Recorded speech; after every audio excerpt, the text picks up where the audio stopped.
Ya Dika, kalau kita lihat di tayangan sebelumnya itu di Mhm, Binjai Sumatera Utara, teknologi memang sangat membantu kegiatan belajar betul mengajar betul di saat pandemi COVID-19 seperti saat ini ya. betul. Dan guru-guru dan juga murid-murid juga sangat terbantu bisa lagi bertatap muka tapi Mhm, secara daring. betul dan kali ini memang saat-saat pandemi saat ini satu, pelajaran baru atau, ya edukasi baru untuk para guru khususnya karena memang Mhm, mereka kadang-kadang punya keterbatasan untuk bisa membuat atau memproduksi materi-materi belajar atau mhm, KBM untuk, muridnya dengan metode daring dan ini betul. mungkin satu solusi untuk bisa memfasilitasi, keterbatasan atau hambatan selama belajar jarak jauh. Nah, di Binjai Sumatera Utara Mhm, ada nih satu, inovasi baru namanya ruang studio ya, yang digagas oleh para gurunya untuk, membuat kegiatan belajar mengajar mhm secara daring. Untuk mengetahui lebih lanjut seperti apa sebenarnya konsep studio mengajar ini, kita mhm. telah terhubung dengan Bapak Edi selaku Kepala SMP Negeri 14 Binjai. Selamat siang Pak Edi, apa kabar Pak Edi? Ya, selamat siang. Alhamdulillah baik, Mas. Oke baik Pak, ini kan ada konsep studio ya untuk belajar mengajar secara daring. Ini konsepnya seperti apa? Iya. Apakah seperti belajar mengajar di kelas guru-gurunya dan murid-muridnya di rumah seperti itu dan bagaimana kegiatan belajar mengajarnya? Mulai dari kurikulum dan sistem jam belajarnya bagaimana Pak? Iya, baik.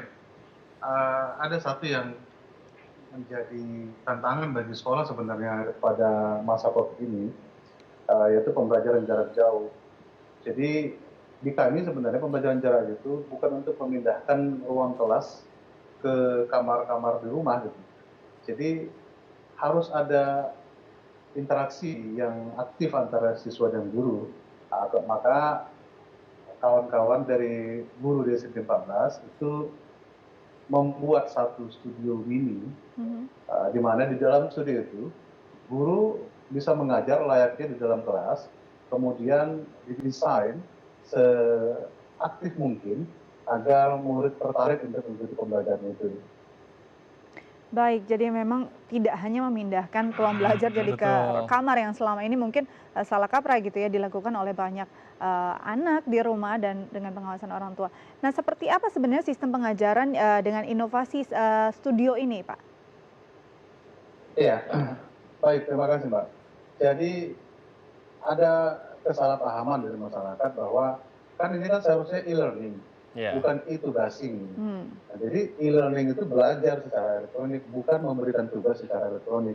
Nah, jadi ada satu pendekatan yang akan digunakan di sekolah ini namanya pedagogi. Mhm. Jadi bukan lagi pedagogi, di zaman ini kita sudah menggunakan pedagogi, hanya saja pedagogi yang terbimbing.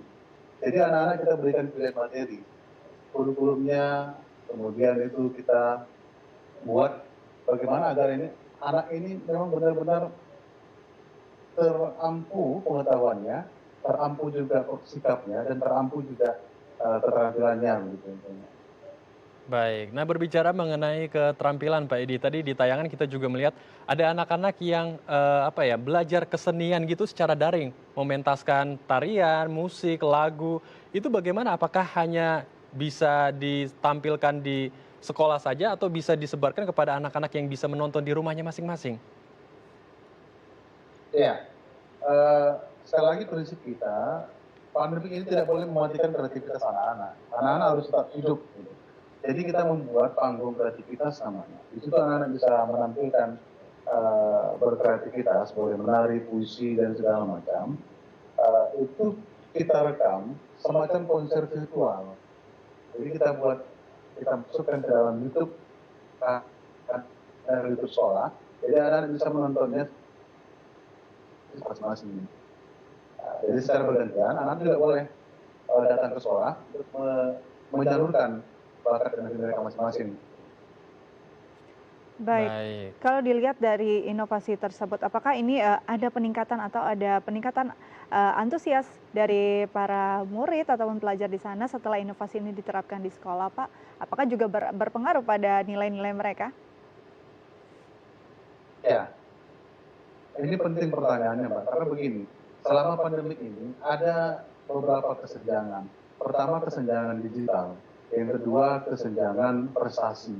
Kenapa kesenjangan prestasi terjadi? Karena guru sulit untuk memberikan penilaian secara otentik kepada siswanya. Hmm, Maka melalui studio ini, kita bisa melihat aktivitas siswa itu secara utuh. Hmm. Jadi prinsip kita bukan tugas menjalankan tugas, tapi mereka belajar, mereka pembelajar. Nah, sehingga motivasi mereka naik. Alhamdulillah dari 3 bulan sebelum kita terapkan studio ini, dari mulai bulan 3 kemarin kan kita sudah ada belajar dari rumah tuh. Tapi sejak semester ini, itu mudah-mudahan aktivitas siswa dan partisipasinya meningkat. Oke, Baik, ini baik. satu progres yang sangat membahagiakan juga pastinya, Iya, karena memang bukan hanya sebagaimana atau sebanyak apa para murid bisa mengerjakan tugas dan mengumpulkannya, apalagi ada kesenjangan. Mungkin tadi ya kalau memang dia punya kuota yang banyak dengan akses internet yang bagus, mungkin akan bisa mengumpulkan tugas tepat waktu betul. dan ini harus diantisipasi dan dilihat dari animonya, Pak. Apa respon guru dan apakah ini membangkitkan semangat guru lagi untuk bisa memberi materi-materi yang sangat-sangat bermanfaat untuk para pelajar? Iya, dari sisi gurunya Mbak, sekarang ini kalau candaan kawan-kawan di sekolah itu, sekolah kantor guru itu seperti perusahaan efek aja gitu. Jadi mereka sudah siap semua menyiapkan video pembelajaran agar lebih menarik lagi. Banyak aplikasi yang digunakan, ada aplikasi Bebasya, ada aplikasi Kinemaster yang umum digunakan. Jadi sekarang ini guru memang benar-benar dalam keadaan semangat untuk menyampaikan itu. Baik, kalau saya melanjut lagi tadi dari rekan saya ada kesenjangan melalui digitalisasi gitu ya atau teknologi. Nah, bagi anak-anak dari warga prasejahtera mungkin Pak yang tidak memiliki gawai atau gadget, handphone di rumahnya, atau mungkin dia sudah punya gawai atau gadget namun kuota internetnya belum ada. Gimana Pak pendekatan kepada anak-anak dari warga prasejahtera tersebut Pak dalam memberikan pendidikan ini? Iya, baik. Yang pertama, tentang anak-anak yang tidak memiliki gawai atau fasilitas untuk pembelajaran daring, itu kan kita tidak bisa mengcover. Akhirnya, kita dengan mengikuti protokol COVID menyediakan laptop di sekolah, dan anak-anak kita izinkan untuk hadir. Itu hanya beberapa, dari hitungan kami, kita ada 14 kelas, hitungan kita itu yang tidak hanya 5, rata-rata 5 per kelasnya. Jadi sekitar 50 siswa. Jadi kita buat jadwalnya, mereka boleh hadir ke sekolah dan menggunakan akses wifi sekolah dan menggunakan fasilitas laptop sekolah untuk belajar di rumah. Selain itu, guru juga melakukan kunjungan. Jadi tidak volunteer itu guru melakukan kunjungan bagi anak-anak yang tidak memiliki gawai. Untuk masalah paket data, kami sudah kerjasama dengan Telkomsel untuk memberikan subsidi paket data kepada siswa kita. Insya Allah nanti di bulan Agustus akan kita mulai bagikan ke siswa.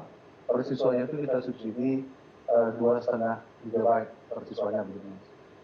Oke, Baik, jadi baik. memang sudah ada tindakan yang antisipatif dan juga Ya. solutif. Terakhir mungkin Pak, harapannya inovasi ini berjalan, apa yang bisa dirasakan impact terbesarnya untuk para pelajar dan juga para guru khususnya? Iya, saya cuma ingin menyampaikan bahwa belajar itu bukan output oriented. Jadi belajar itu sebenarnya proses. Kita tidak penting bagaimana hasilnya, tapi prosesnya harus kita laksanakan dengan baik. Bagaimana cara anak-anak belajar itu yang paling penting dibandingkan dengan nilai yang mereka peroleh. Jadi saya berharap semua guru, siswa, terutama orang tua di rumah tetap berkoordinasi untuk mensukseskan program pembelajaran jarak jauh ini. Prinsip kami sekali lagi saya ulangi bahwa mata rantai COVID harus kita putus, tapi yang paling penting adalah masa depan anak-anak tidak boleh kita putuskan. Ya, Baik, luar itu biasa. dia Terima notes yang kasih Pak sudah berbagi informasi bersama kami. Semangat dan kembali bertugas. terima kasih Pak Edi. Ya, terima kasih Pak.